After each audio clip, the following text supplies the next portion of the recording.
Okay, so the paper pasting side of this video is now complete. Now we're going to put the card together. So here is a few quick photos of the image all completed. If you did skip through the process of putting the paper pasting together, we will be starting the card shortly. So thank you for sticking around for those who have, and you will also see this video on the Helmar Designs blog.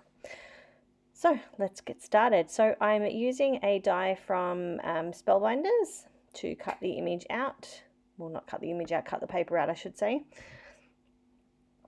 I'm using papers from, let me just find my list here, from the Papercraft Bow and Arrow collection, and I'm going to mat it up using some American Crafts cardstock. So I'm just trimming those down on my Caterpillar Pro, and here I am. I'm going to cut some of this patterned paper out using a Spellbinders Labels 22 die.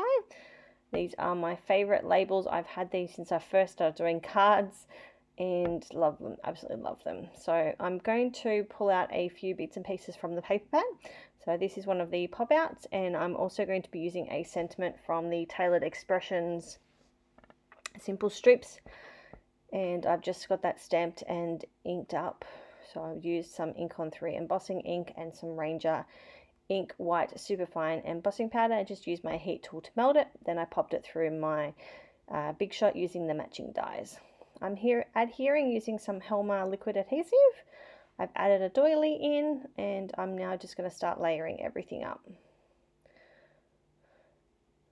So popping all of the layers down. Not sure exactly where I wanted to put all this, so I sort of adhered all the punch outs and things together first, and then I'll adhere those to the base of the card. Making sure that everything is all straight, lining it up on my glass media mat. I was going to fold the edges over, but I decided to trim them down. Just adding a little more adhesive in where it needs to go, and I did cut those edges off. Cleaning my desk as I go, and this is my card complete. So I thank you all for watching and hope to see you all soon. Bye!